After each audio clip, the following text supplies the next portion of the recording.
everybody. Raul here for Bass Musician Magazine, and today we have the great honor and pleasure of chatting with bassist and educator Teymur Phell.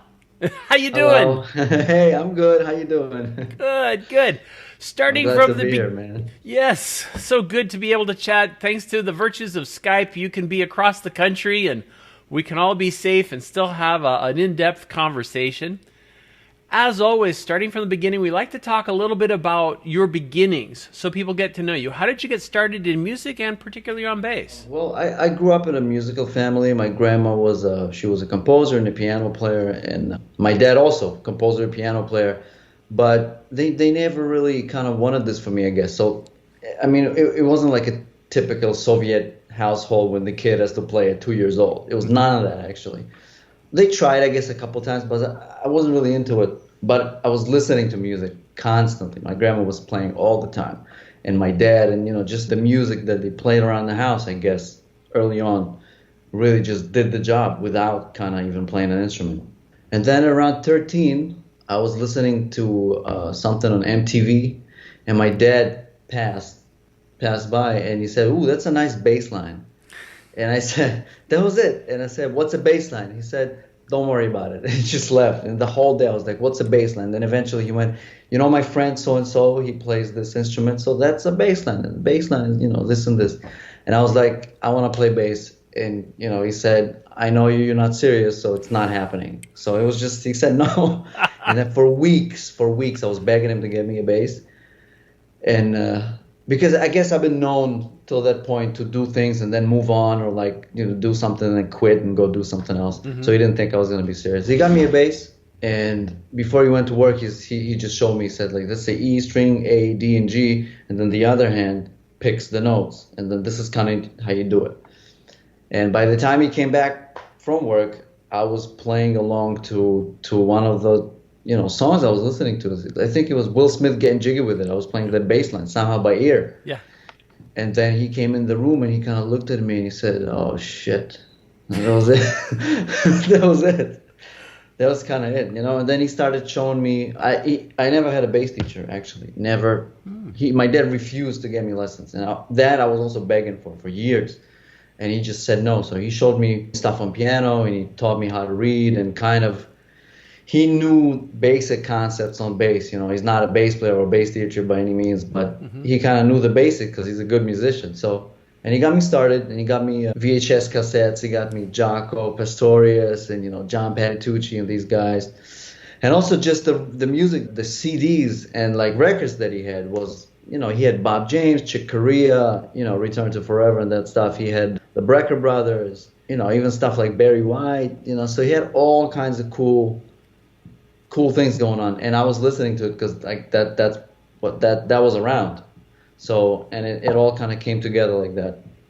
And then a year after that, I think I applied to a music high school kind of thing. It was a really good arts high school in our town, and somehow I got accepted, and there was a lot of and it was a lot of ear training and reading and rhythm and really studying. At that age, which was 14, 15, 16, they kind of laid those bases. And I fell in love really quickly, and I guess wanted to do it since, Mm-hmm. So from there, did you follow any additional studies after high school? Yeah, so I went to, at 18, I auditioned to the Jerusalem Academy of Music, and again, got accepted somehow. And after 1 year in the jazz department, since I couldn't really connect with an electric bass teacher that I liked or that I thought was really doing something serious for me, I went to the classical department and studied with an amazing classical bass teacher. His name is Michael Klinghoffer. He used to study in Yale with Gary Carr, a super famous upright classical player. So pretty much just playing classical and learning how to control the bow and how to play in pitch for about 3-4 years. And then kind of the music that I played from the jazz world, plus the technique that I learned doing classical, that's what brought the upright together for me. Gotcha. And so I spent 4 years doing that. Yeah, that was pretty much what I studied up until that point. Now, I know what you're playing predominantly falls within the contemporary jazz genre.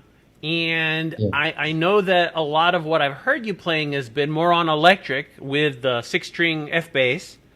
Yeah, that's right. And but obviously you're one of these, I'm going to say, fortunate bass players who can both play upright and electric, which is really a great skill to have.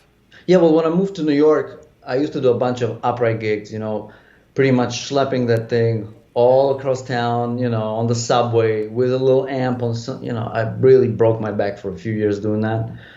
And, these were gigs, I was like 23, 24 years old. You take anything, it's a $70 gig plus dinner. That's New York City. That's what it is. So you do it, and you schlep all that gear and you just want to play as much as you can. If you can play 5, 6, 7 nights a week, you want to do that. And, you make a little bit of money, but you get to play. And after doing that, I just realized that traveling with the upright, with the full-size upright, when it's not really worth it, or you're not getting paid, to take a car or something like that, it's just too much. And if I can figure out a way to still to still swing and still make it feel good for the rest of the band playing electric bass, maybe it'll just be easier to carry that thing around like that. So, and that's why I gravitated more to, especially with the airports, I was flying with the upright. It's tough. It's not impossible. People do it. I did it. I still do it sometimes, but it's just that much easier with the electric bass. Gotcha. Plus, I love the electric bass. Well, and again, it is one of those things of choice. And I've had the opportunity to talk to some players, like Reggie Workman. He plays predominantly upright, and he tried electric, and he said, I'm going to stick with upright. And then I recently talked with Steve Swallow, who kind of went the other way. He was on upright, and then he tried electric, and he said, well, I'm letting go of the upright, and I'm sticking with this. And so it's great to have the options and the tools, which takes us to Master Volume. It is one of the CDs, one of your albums that we selected for our Music on Our Radar feature, because, again, it's a smoking piece of work. Thank you so much. One of the things that you have that I really enjoyed is out of the gate. And, as we talked sometimes about how first impressions are very important.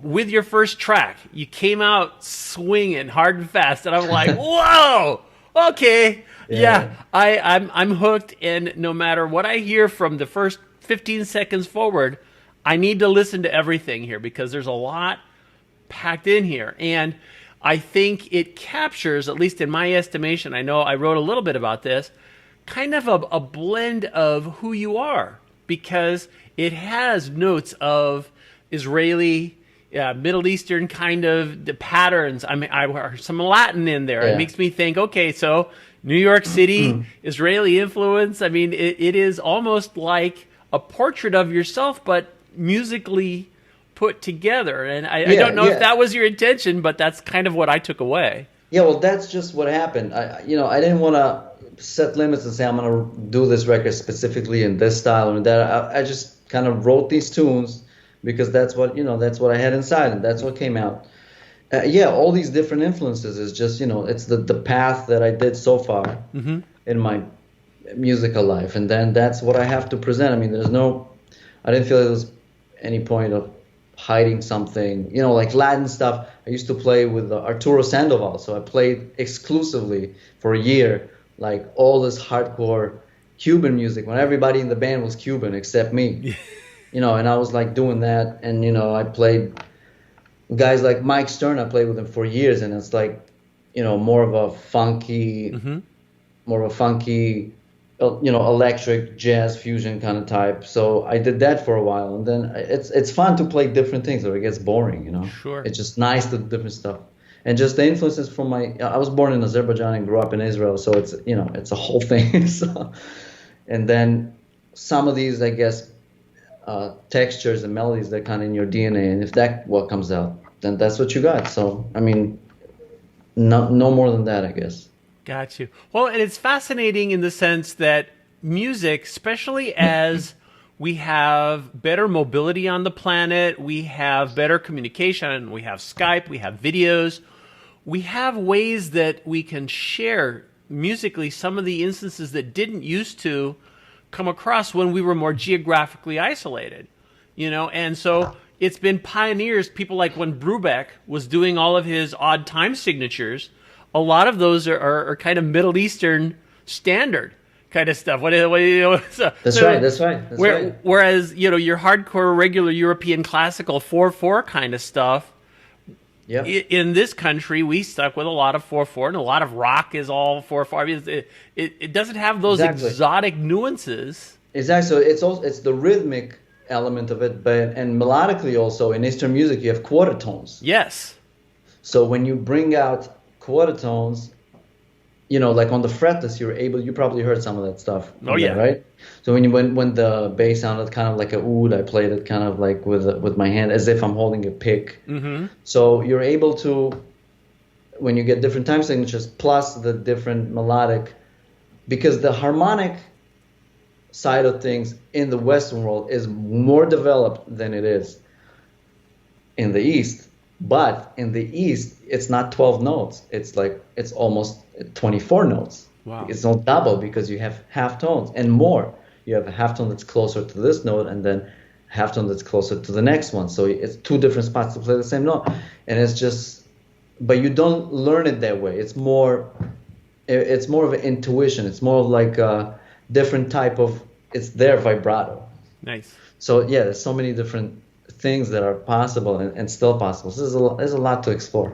Yes. Well, and it's kind of one of those interesting things as well, because a lot of times I think when you stay geographically isolated, you'll start having things that will dangerously sound like each other. And in the music business, there's been some cases that have come up where they're going, "Oh wait, this guy ripped off this tune from somebody else," and it's, you get some inbreeding, but when you expand it out to the world, now you've got so many possible sources of that inspiration, which is just fabulous. So definitely, people, if you haven't heard Master Volume, make sure you check that out. And I know that was last year, and now you've had a lot of time. What's in the works? You're working on a new album, I understand? I am writing some new tunes, yeah. We still have to wait and see what's gonna happen with everything that's going on. It's insane. And as soon as my record came out, I was supposed to pretty much now be on the road with my band and promote the album and play the tunes live, and all of that got shut down. Mm-hmm. So I think that I'm going to spend a little bit of time trying to recover and put that back together, getting the band back together again, rehearsing again, trying to go on the road and play some gigs if that comes back. Gotcha. I mean, I don't know if that's even going to happen this year, but we're definitely working on some new tunes for sure. Yeah. And we should definitely mention, because again, we've talked about sound and your voice in your music, yes. And a lot of that comes through your instruments. And of course, we can't help but notice your F-Bass T-shirt. Tell us about your gear. How are you getting your sound?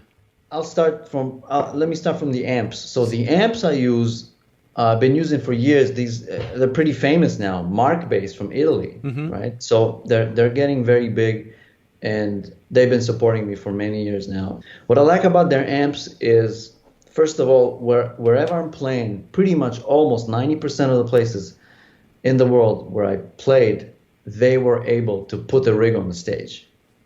So that's very important. Sometimes you get endorsement with a boutique brand, but then you can't really have the gear everywhere you go. With Mark Bass, their network is so big that most of the times they have it for you. I went to Japan, you have Mark Bass there. I went to Brazil, Mark Bass is on stage. I went anywhere in Europe, Australia, New Zealand, it's over there, So it's very easy to access and have your gear. Besides, they sound really, really, really good. I'm able to just have a flat sound to be able to make the amp sound like my bass, mm-hmm. and just give it more volume. Or if a specific venue needs a little bit of more of a oomph, there's so much range on the amp.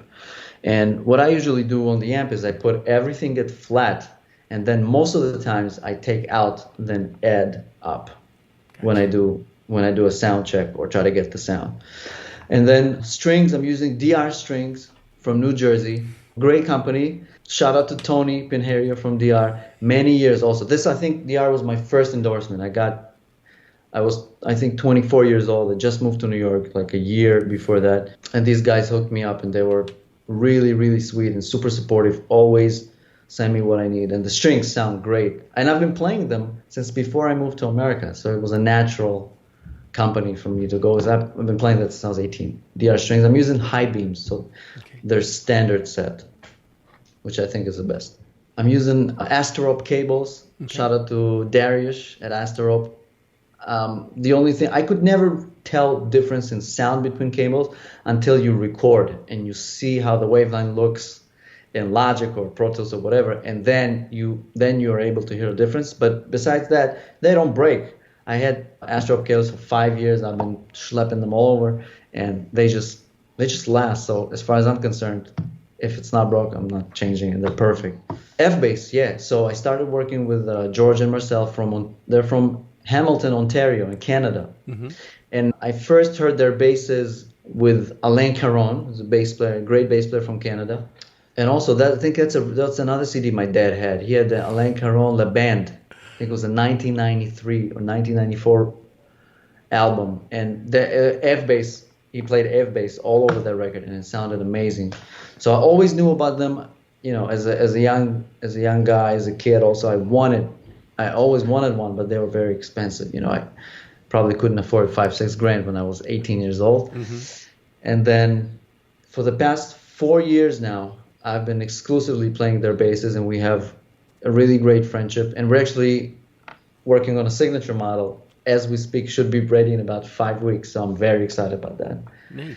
Then it'll be a Teymur Phell BN6 custom. Now, with that, again, it's the number of strings. That gets a lot of people worked up because they get excited if there's more. My favorite topic. Yes, if there's more than 4. But the way I see it, it's your voice. You should be able to have what strings you feel you need for the job. And you have felt that 6 is what really works for you. Tell us a little bit about that. Well, when I used to, but when I transcribed solos, I love Michael Brecker, Bob Berg. So when I Chick Corea, when I transcribed these guys, when I had a 4-string or even a 5-string, I would just run out of...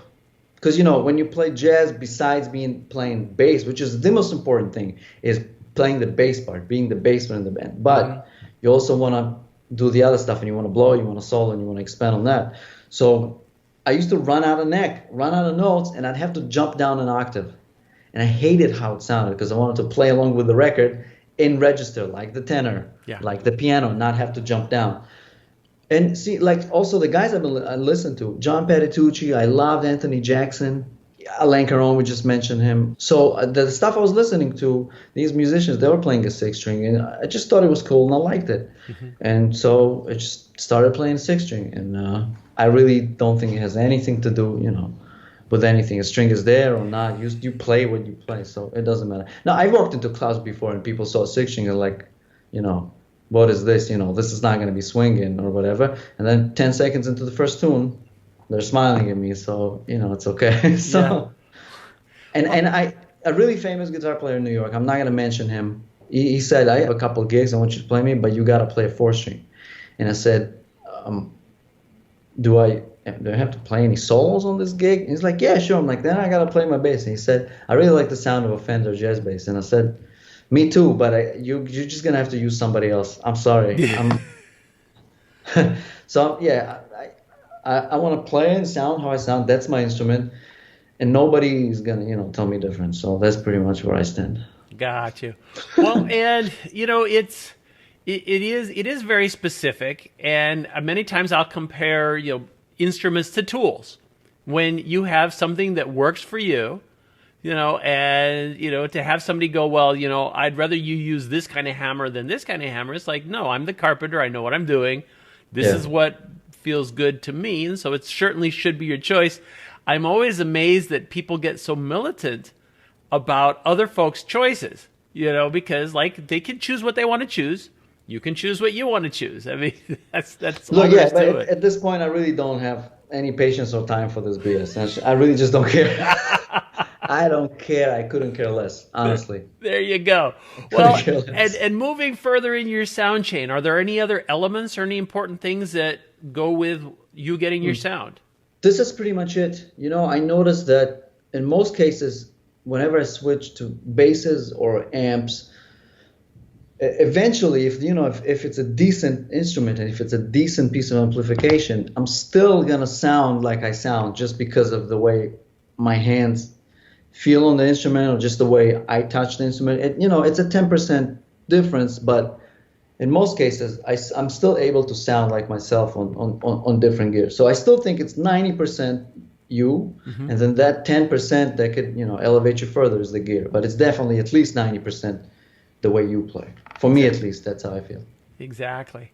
Well, and moving along as well, I want to mention, because we talked about your capacity as an educator, and you had the book Killer Walking Bass. Killer Walking Bass. Yes, that's right. It's a walking bass line book. It's kind of the book that I wish I had myself when I was learning it.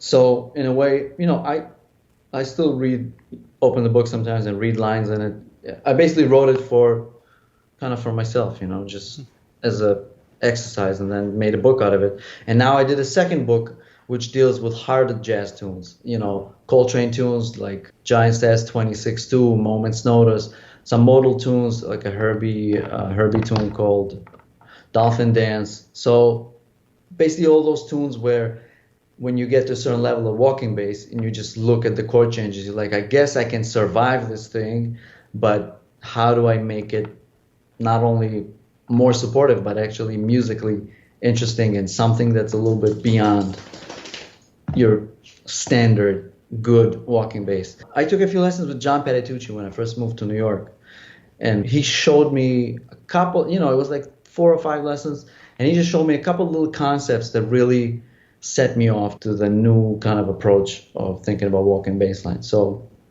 yeah, and now the second book is going to come out at some point soon as well. Very cool. And if people want to stay on top of everything that you're doing, whether it be album or your book, the best webpage, I know we have TeymurPhell.com. Yes. And also on Facebook and on Instagram at Teymur Phell. And, you follow that, you'll pretty much see everything. That's right. And then for the Killer Walking Bass, that's at Killer Walking Bass. That has a separate social. Exactly, at Killer Walking Bass. And also has a website at killerwalkingbass.com. Okay. Yeah, that's pretty much it. And if you want to get master volume, it's not streaming, so it's for sale only for I think obvious reasons, and I think at some point the whole thing will reverse and we'll go back to that. But just because of the amount of just money that I put into this record, I really can't afford to stream it. And it's been selling nicely, so I kind of proved that was a right decision. But you can get it on iTunes, you can get it on Amazon, you can get it on Google, you can find it anywhere. And yeah, it's $10, and I did buy it, so I have it on my phone. But I think there's something in this record for everybody. A few different styles, but if this is your thing, if you're in jazz, electric jazz, fusion, electric bass, any of these topics, I think you're going to find a lot of things in this album that you're going to like. And Dennis Chambers is on it on a few tracks on drums, Mike Stern on a few tracks on guitar, Nitzan Gavrili on piano, Lionel Cordu on drums, Ched Lefkowitz Brown on tenor saxophone, and Daniel Sedonik, Itai Chris. So all the musicians are, friends and also really, really, really top New York City cats. There you go. Well, again, we appreciate you so much sharing your music with us and the insight about your journey.